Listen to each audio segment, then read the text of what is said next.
안녕하십니까. 둔산동 Q&A 공부방 동아쌤입니다. 이제 외적 자료를 통한 감상 이렇게 해서 이렇게 오감도조 교재. 네. 이것도 좋네요. 많이 안 봤는데 이것도 애들한테. 네, 근데 시험용으로 체크 포인트로 한번 점검을 한번 해보겠습니다. 첫 번째, 이게 표현론이라고 했잖아요. 왜 이렇게 있을까요? 표현하니까 누가 표현해요? 시인이. 그러니까 작가 표현론, 시인이 표현했다, 그죠? 자, 효용론은요? 독자가 뭐라고요? 받아들여. 효용은 무슨 뜻이에요? 효과가 결과예요.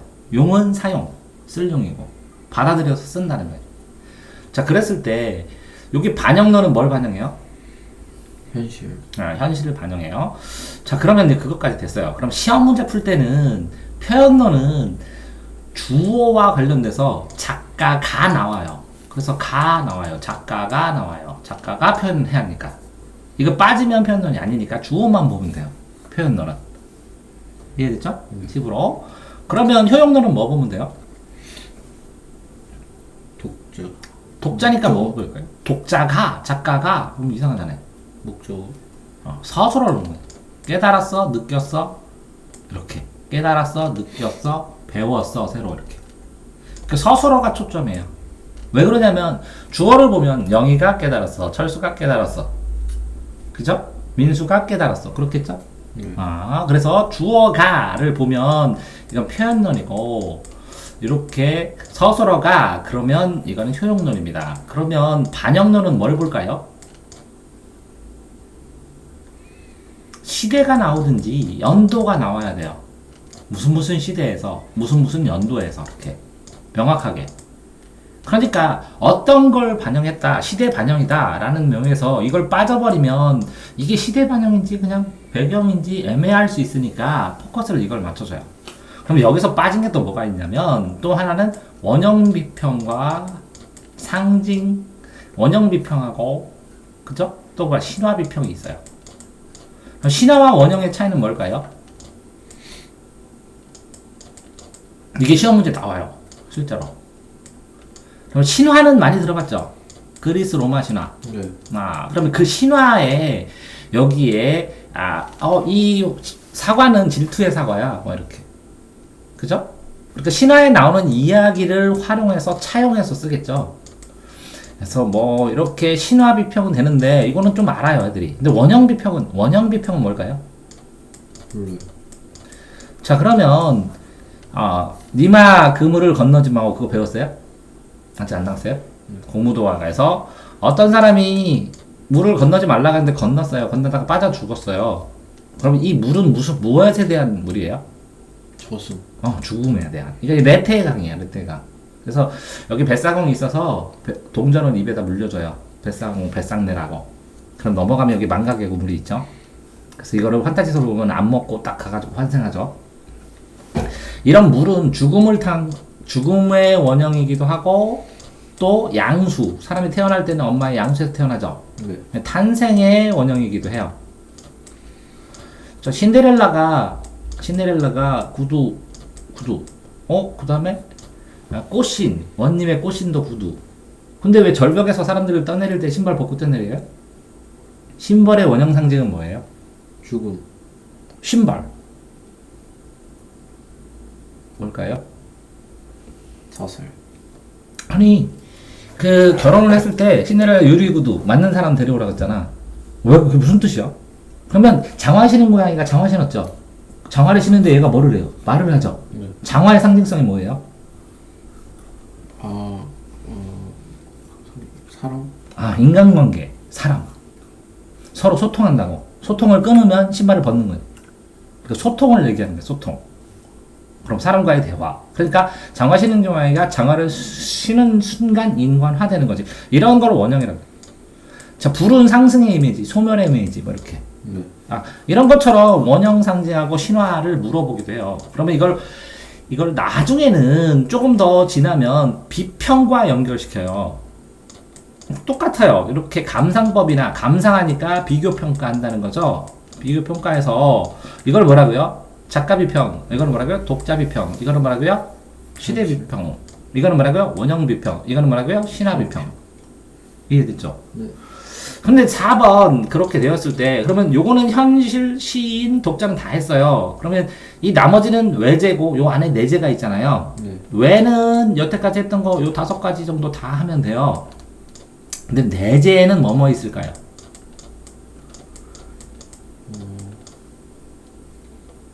표현 안에 존재하는 방법? 게. 표현 방법도 그다음 형식.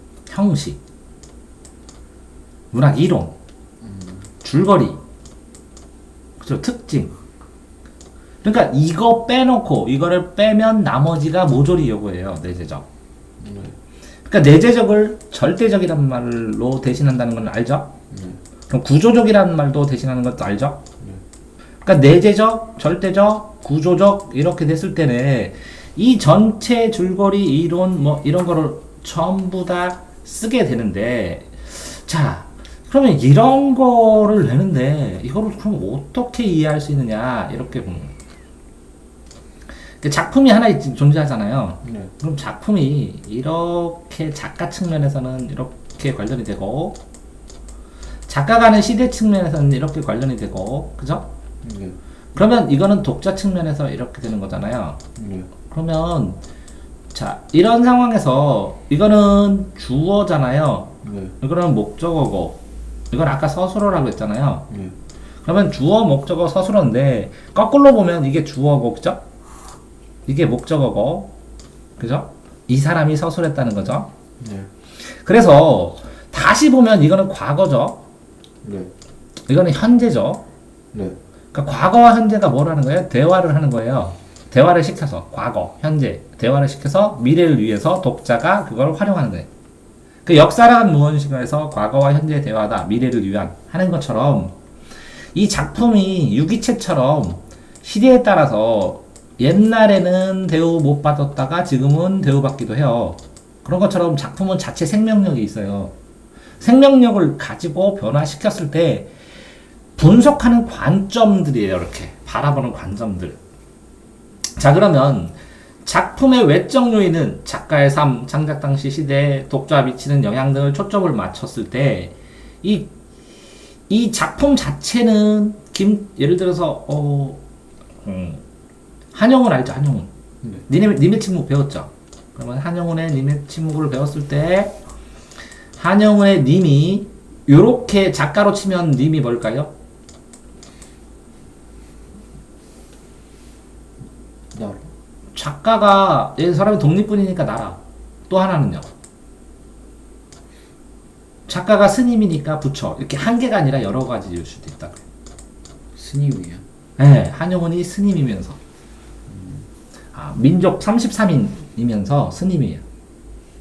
그러니까 한영훈은 특징을 뭐라 그래요? 작가 스님. 특성? 역설. 들어봤어요? 네. 왜 역설이에요? 그거 시에서 역설. 시의 역설을 많이 써요. 역설의 대가. 그럼 왜 역설이냐면 불교에서 공직시색, 식즉시공이라고 들어봤어요? 공직시색, 색즉시공. 안 들어봤어요? 네. 공직시색, 색즉시공. 이게 예를 들어 반야심경에 나오는데 공은 텅 비어 있는 거예요. 원자와 전자 사이에서 원자는 10원짜리만 하고요. 핵은 전자는 잠실 운동장에 도는 먼지 크기래요. 거의 모든 것의 역사라는 책에 나와요. 이해되세요? 네. 그러면 원자와 원자 사이에 핵도 깨지죠. 네. 그러니까 모든 게 공이죠. 네. 근데 이렇게 덩어리를 보죠, 책상을. 그럼 우리는 원자와 원자의 관계를 보죠. 그러니까 비어 있는 게 곧 색이고 색이 곧 공이래. 그럼 역설적이지 않아요? 아무것도 없는 게 있는 것이고 있는 것이 없는 것이니까. 그 불교 논리가 이래요. 그러니까 미시세계, 공이라는 아주 작은 미시세계와 색이라는 덩어리로 보는 거시세계를 즉하고 통화하는 거니까 관통하는 원리를 얘기해 주는 거거든요. 그러니까 역설이에요. 역설을 통해서 더 고차원적인 세계로 가는 거예요. 역설과 반어의 차이는 뭐예요? 반어. 네. 반대되는 말을 하는. 그 문장은 맞는데 숙제 안 해놓을 때 너 잘했다. 그러면 상황적인 반대. 예, 문장은 정상이지만 상황적인 반대. 역설 문장이 정상이 아니야. 정상이 아니에요. 왜? 소리 없는 아우성. 소리가 없는데 아우성이 어떻게 돼? 찬란한 슬픔. 찬란한데 왜 슬픔이야? 역설은 이 역자가 뭐죠? 나보기가 역겨워 가실 때는 그 역자예요. 역겹다. 거스른다. 이야기가 거슬리는 거예요. 그러니까 형식 자체가 모순이에요. 창모하고 방패순. 모든 걸 뚫을 수 있는 뭐가 있어요? 창이 있어야 되고 모든 걸 막을 수 있는 방패가 있대요. 사실이에요. 그러면 당신이 사는 사람이면 이렇게 얘기해야 돼요. 사는 사람이면 이렇게 얘기했죠. 그럼 파는 사람이면 이렇게 얘기해야 돼요. 제가 이걸 너무 정성을 들여서 잘 모르겠으니까 고객님이 궁금하시면 둘 다 사서 한번 해보시죠. 이렇게. 근데 이 모순은 뭐라고요? 모든 걸 막을 수 있는 방패랑 모든 걸 뚫을 수 있는 창은 동시에 존재하지 못한다는 거예요. 이 역석을 모순 형용이라고 그래요. 이해됐나요? 그러니까 모순 형용을 통해서 형용인데 형태를 용모를 표현해 주는데 모순된다고 존재 자체가. 근데 모순 형용이지만 새로운 뜻이 생기는 거야. 이거는 새 뜻. 이거는 뭐라고요? 반대 뜻. 문장은 정상이나 반대 뜻 상황에 의해서. 정확하게 이제 됐죠? 자, 어쨌든 이런 식으로 한영훈의 이 작가는 여러 가지 성향이 있다는 거죠. 그러면 이제 나중에 사회문화 같은 거 배우다 보면 이 기능, 아버지랑 기능과 선생님이랑 기능이 충돌해요. 그럴 수 있죠. 그러면 아버지로 시를 해석할 수도 있고 선생으로 해석할 수도 있죠. 그러니까 작가의 위치는 여러 개가 있을 수 있다. 팁으로. 됐죠? 자, 다시 이 독자는 A라는 독자와 B라는 독자와 C라는 독자가 서로 다른 느낌을 가질 수 있죠. 그게 7차 교육 과정 현재고 이 A와 B와 C의 다름이 왜 그런지 하고 상대방을 설득할 거를 얘기를 해라 이런 게 8차 교육 과정으로 나중에 나올 거예요. 당신 이후의 교과서에. 이해됐나요? 네. 근데 어쨌든 얘가 배우고 깨달은 거는 예증심으로 판단해야 되는 거죠. 근데 이 내용인지 이 깨달은 건지 를 문장을 보고 판단하기가 쉽지 않다는 거죠. 이해되세요? 줄거리를 알았어 하는 건 깨달은 게 아니잖아요. 그러니까 깨달음의 대상을 판단하는 게 이게 쉽지 않다는 거죠, 결국. 자, 시대 비평은 되게 쉬워요. 그런데 이 작가의 시대와 현재의 시대와 시대, 이 시대도 같이도 읽어야 되고, 작가 시대의 의미로도, 우리 시대로도 이게 효용성이 있어야 되고, 이 작품도 작품 자체로도 효과가 있어야 되죠. 그런데 자, 이 독자의 의미에서 이 님이 N이다. 그럼 뭐예요? 님은 같습니다. 그죠? 그러면 나는 이 헤어지는 사람일 수도 있고 님의 침묵 이건데 학생이라고 나는 생각을 했거든요. 학생 침묵을 휩싸고 돌아. 아이고 걔는 가만히 있고 나는 계속 설명해야 돼. 그 다음에 님은 가는 거예요. 그렇게 생각해도 되겠죠? 그러면 이거는 내가 교사이기 때문에 이걸 학생이라고 생각하는 거고요. 자, 그러면 이 시 자체를 그냥 이 시 자체로만 봤을 때 이 님은 뭘까요? 뭐로 하는 게 제일 적당해요? 나라. 그래요. 나라로. 본인은 이 시대적인 해석을 한 거예요, 많이. 이거는 시대적으로 나라다. 나라를 잃은 게 너무 강하지 않느냐 한 거예요. 저는 이게 신이라고 생각해요. 신의 답변, 신의 침묵. 왜? 난 종교가 없어서. 그러면 이것도 개인적인 거잖아요? 근데 여기 안에서 그냥 했을 땐 서정시 같아요. 그냥 여자예요, 여자. 여자로 했을 때 가장 적당해요. 그냥 애인과 헤어지는 서정시처럼. 그런 것처럼 요거를 매치시켜서 이게 뭘까를 판단하는 것은 쉽진 않아요. 근데 다만 시험은 쉬워요. 왜? 이렇게 표현론이냐, 효용론이냐, 반영론이냐, 내적이냐 라고만 구분해도 풀 수 있도록 지금 나오고 있으니까. 그런데 여기서 보면 표현이니까 작가가 생산하는 거죠. 생산. 그 다음에 반영이니까 이 시대를 반영하니까 비춰주는 거죠. 그러면 이 반영의 기본적인 툴은 뭐냐면 이렇게 돼요. 시든 소설이든 이게 나오는데 소설의 구조가 그래요. 진짜. 이건 실화. 소설에서 이거는 뻥, 이건 허구. 그래서 이걸 리얼 이렇게 가 REAL 맞죠? 리얼 드라마 하면 이거예요. 근데 허구에서 가장 허구가 판타지예요. 반지의 제왕 이런 거. 근데 동물적으로 허구를 하면 이걸 이솝 우화라고 그래요. 뭐 소설은 이 가운데 있는 거고, 가운데. 그러면 소설은 실화다. 맞나요? 아니요. 실화성이 있잖아. 실제를 바탕으로 한다. 맞죠? 실세는 소설은 상상이다. 맞나요? 이거 호구로 바탕으로 맞잖아. 교집합이니까. 이해되세요? 그러니까 아다르고 어다른 거에 따라 굉장히 차이가 많이 나요. 그러니까 실화다. 어떨 때는 이건 실화해야 된다. 그러면 틀리지만 실화를 바탕으로 한다. 그러면 맞다는 거죠. 상상을 바탕으로 한다. 그러면 맞다는 거죠. 그러면 이 실화와 허구의 중간쯤, 여기에 호기심을 유가하는, 터부 금기시하는 것들이 있는 여기를 소설로 많이 써요. 사람들이 호기심 있는. 그러면 실제 삶을 반영하죠. 실제를 반영하는데 이 실제 반영하는 이 실제가 시대일 수도 있죠. 그러면 똑같아요. 구조도 소설과 시가. 글 자체 내에서 텍스트의 구조가 어떤 걸 상상을 할 때는 항상 그 기반에는 이렇게 실화가 실제가 있다는 거죠. 그러니까 실제를 벗어나는 상상을 하면 사람들이 받아들이지는 못해요. 예를 들어서 제가 아이들한테 소설을 얘기를 해주면서 야, 저 동네에서는 똥구멍으로 먹고 입으로 싸는 세상이 있어.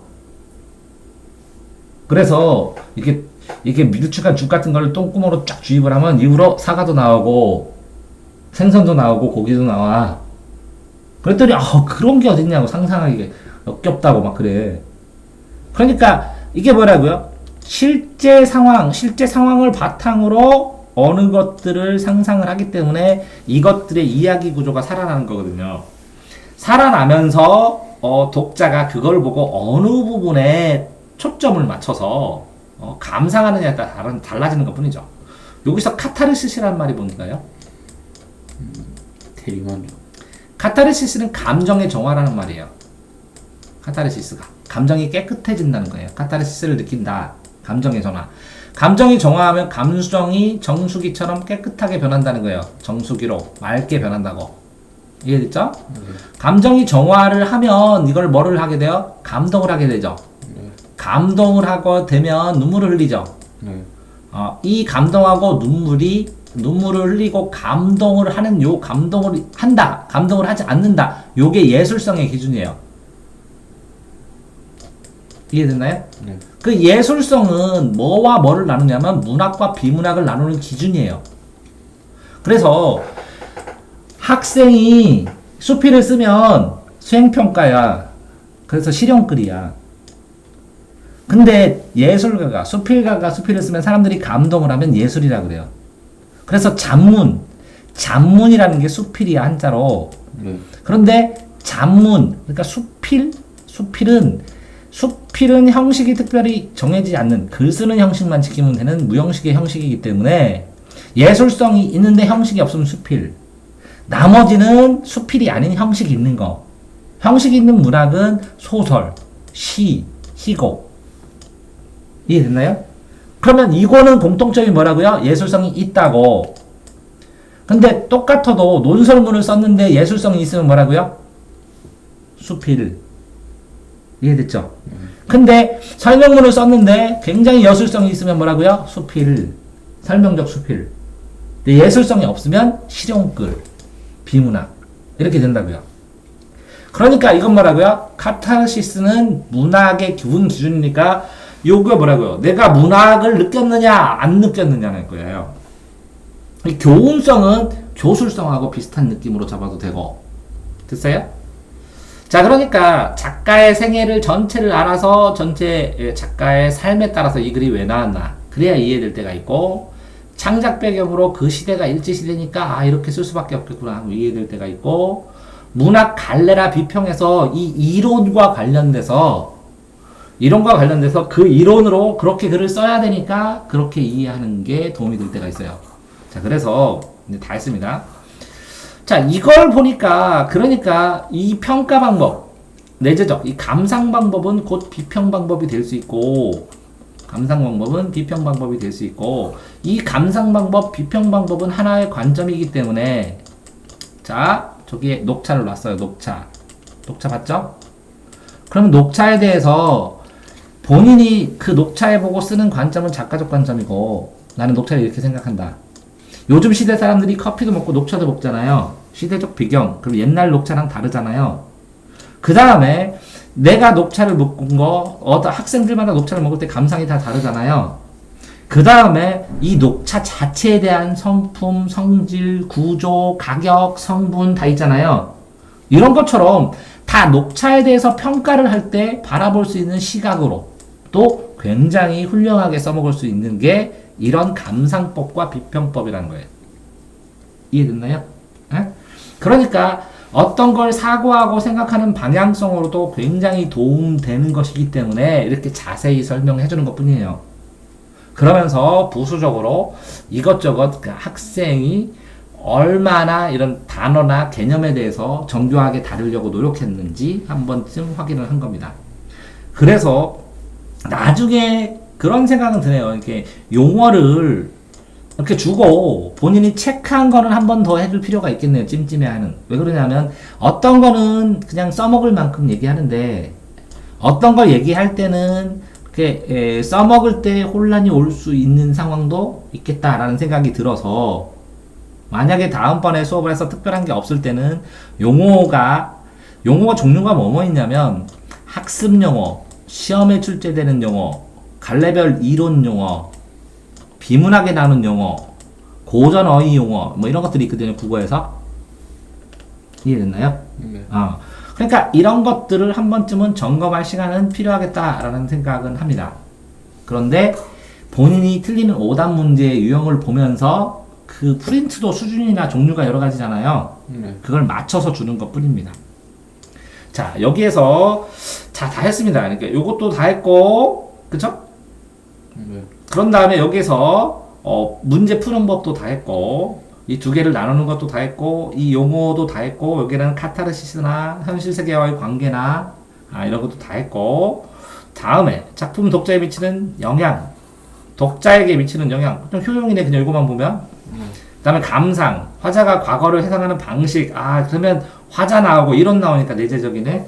이렇게 풀면서 설명을 마치도록 하겠습니다. 질문 있나요? 네. 네, 수고하셨습니다.